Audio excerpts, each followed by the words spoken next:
Today I'm going to explain why accommodations are never enough to level the playing field.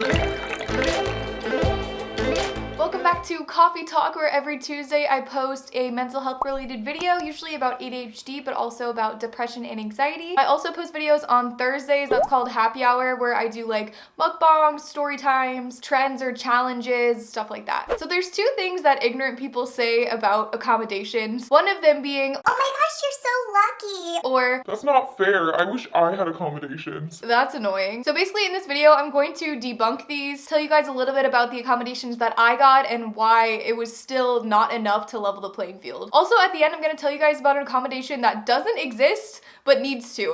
So I got accommodations in college. I didn't get them in high school, frankly, because I didn't know that they were available. And I also had really understanding teachers in high school. So I basically got accommodations, but not formally. But yeah, I didn't really know that they existed. And then I learned about the Office for Disabilities on my college campus through a news article I wrote or something like that. And actually one of my friends has ADHD. I learned that she had accommodations and I was like, oh, what's that? And she was telling me about it. And I was like, oh, I didn't know that this was an option, which I don't know, is partly my own fault for not educating myself, but you don't know that you don't know. So after that, I was like, wow, I need to look into this because my freshman year of college, I already needed to retake some of my classes because I didn't get good enough grades in those classes for it to like count as credit. So it was definitely something that would have been useful for me. So in order to get accommodations, you have to set up an appointment with your school's disability office, at least at Mizzou, calling you out Mizzou. The process for this sucked because they did not have enough people on board to work with all these kids who needed accommodations. The wait list was ridiculously long. I didn't do it that semester when I learned about it because it was like too late at that point. I'd have to wait for forever. So like the next semester, I signed up for accommodations. It was like a few days into the semester and I was already on the waiting list and it was like a month and a half out. So I was gonna have to go through like a month and a half at least of school, of classes, without getting any accommodations. And once you actually get accommodations, like they don't make up for lost time. They don't make up for all the times that you didn't get to finish your test. I don't know how hard it is to get it at other schools. I know Mizzou really sucks about this. They also sucked in terms of their mental health counseling. The wait list to get into counseling was ridiculously long. Anyway, that's a tangent for another day, but basically it's really hard to get disability services. And once you actually get an appointment, you have to prove to them that you actually need accommodations, which makes sense, but it's just kind of a pain in the ass. You have to go to your psychiatrist and they have to fax over information. They have to interview you to make sure you didn't just get diagnosed to get Adderall or something like that. After all of that happens, it's well into the semester, pretty annoying, then you can actually start using your accommodations. So I got a few different accommodations: a note taker, time and a half, and tutoring. So basically I'm gonna break each of these down and explain why these things were helpful, but still not enough. Note taking is just a big disaster in itself. The reason why people with ADHD are often granted note takers for an accommodation is because we will space off in class and miss what the teacher's saying, and so we'll miss parts of the notes. Everybody does that, but people with ADHD are gonna do that a lot more often. Or we're gonna be so set on taking notes and so obsessed with writing every single thing down that we're not actually gonna be engaging in class and paying attention to what they're actually saying. So in order to get a note taker, now that I have permission to get a note taker, I have to go to each professor and ask them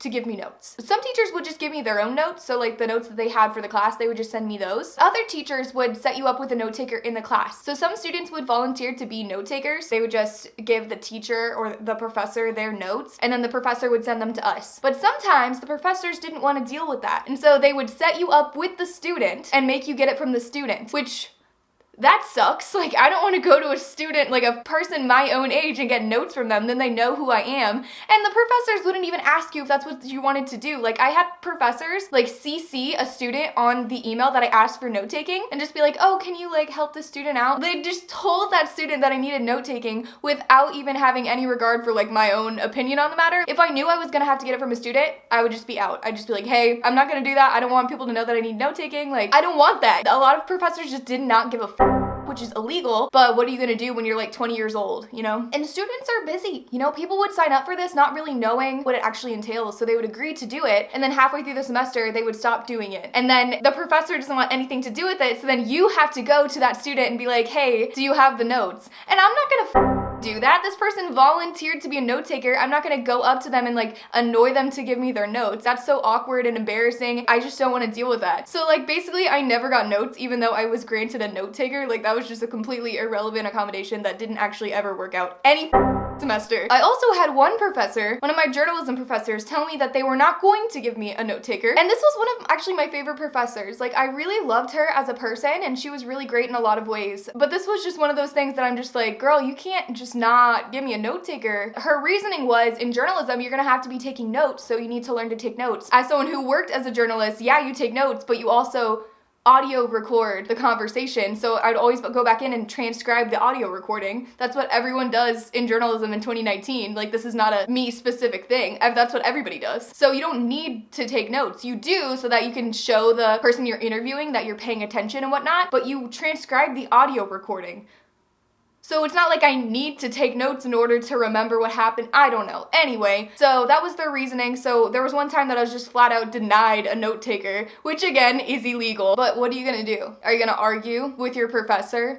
Another accommodation that I got was time and a half on tests. That's the terminology for getting the same amount of time plus a half of what everybody else gets. So if everybody else gets 50 minutes, then I'm gonna get extra 20 to 30 minutes. And that's for tests and quizzes. So the first issue with getting this accommodation is that everybody knows that I'm getting it. If the professor or I couldn't stay after to finish the test, then I would have to not take the test and come in at a different time. I couldn't just take the quiz and then come back and take it later on because then I could cheat, you know, I could look up the answers. So then I would be sitting there in class because I still have to go to class and just like twiddle my thumbs while everyone else is taking a test, and then you stick out. Everyone notices after 6 weeks of being in the class that you're not taking the test when everybody else is. The whole privacy part of it is just impossible. This is one of the accommodations that everyone's like, Oh, you're so lucky. Like, I could have used that. and that annoys the out of me because the extra time is in place so that when I get distracted, I can still finish the test. Because someone with ADHD can't sit down and take a test for 50 minutes. We're gonna sit down, take a test, 2 minutes later, we're bing, bing, bing, bing, bing, and then we're trying to focus again, and then we're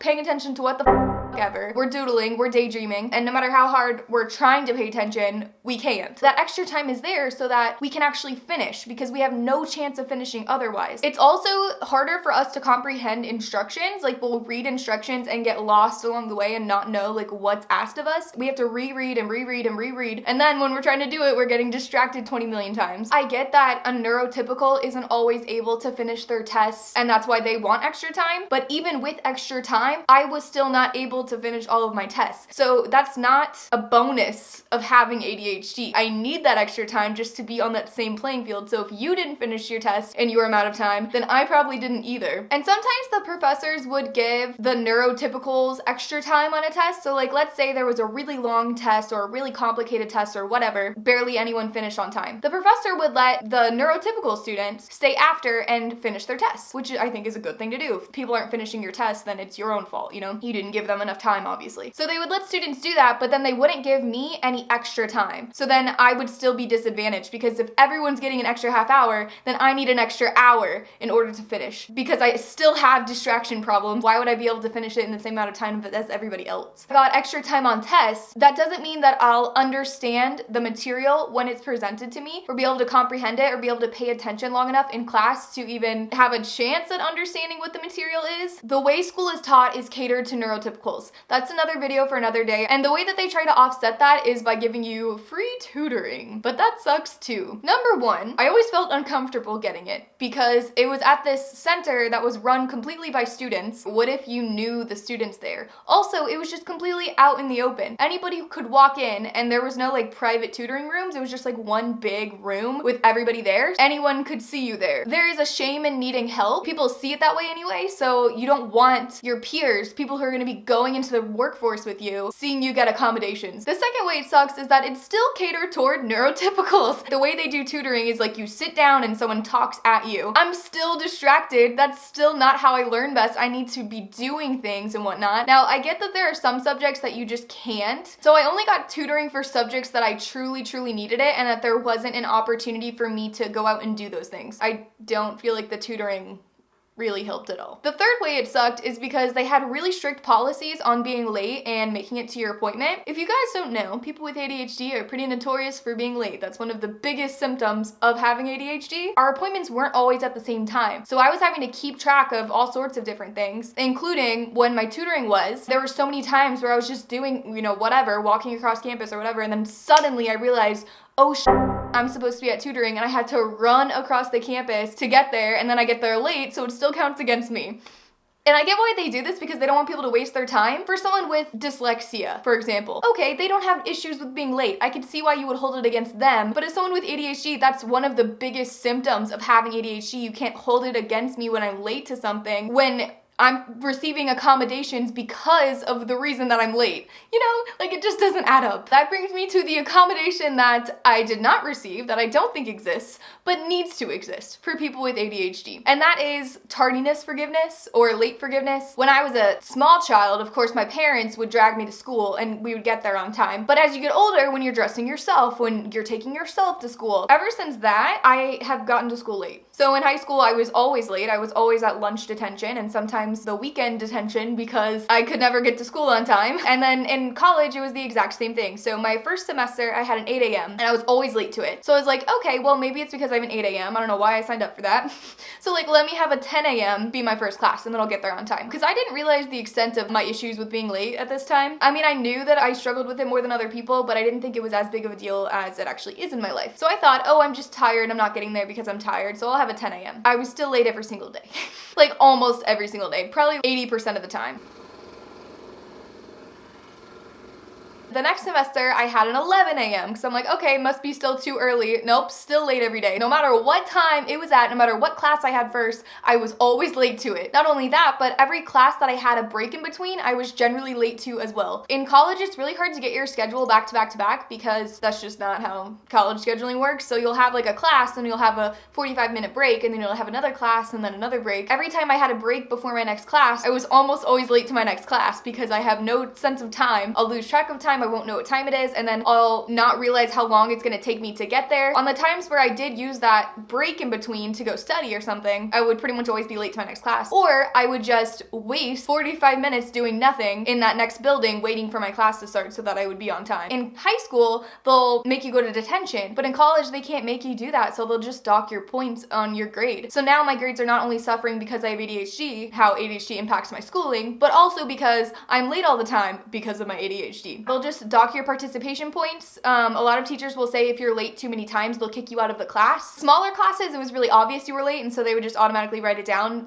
Bigger lecture halls, it would still matter if you were late because they would have clicker questions, and so if you're not there to answer the question with your clicker, you're late, or you're counted as absent altogether. And professors just don't understand ADHD. I would tell them why I'm receiving accommodations. They knew I had ADHD, but they acted like I just didn't care, or they acted like I'm so disrespectful for showing up late again. And it's just so frustrating because I would try so hard to be there on time, and I just could never get there on time. It's already embarrassing enough to walk into a class late again. A lot of professors would just call you out and say mean things to you because you're late again. There were a lot of times where I just didn't go to class because I was running late for the millionth time, and so it's why bother going to class if I'm just gonna get ridiculed in front of everybody?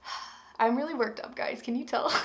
I should just make a whole rant series about school. Professors and teachers treat you like if you have ADHD. It's just a thing. So as you can see, I'm not lucky for having received accommodations. It didn't help me out in any way. It just somewhat leveled the playing field. Let me know in the comments what accommodations you've received in school and if you thought that they were enough, or what accommodations that you wish you had but were just not available to you. Anyway, thank you so much for watching, guys. I know I kind of probably came off really angry in this video because this topic makes me really angry, but I'm normally not like this, so check out my other videos. Bye.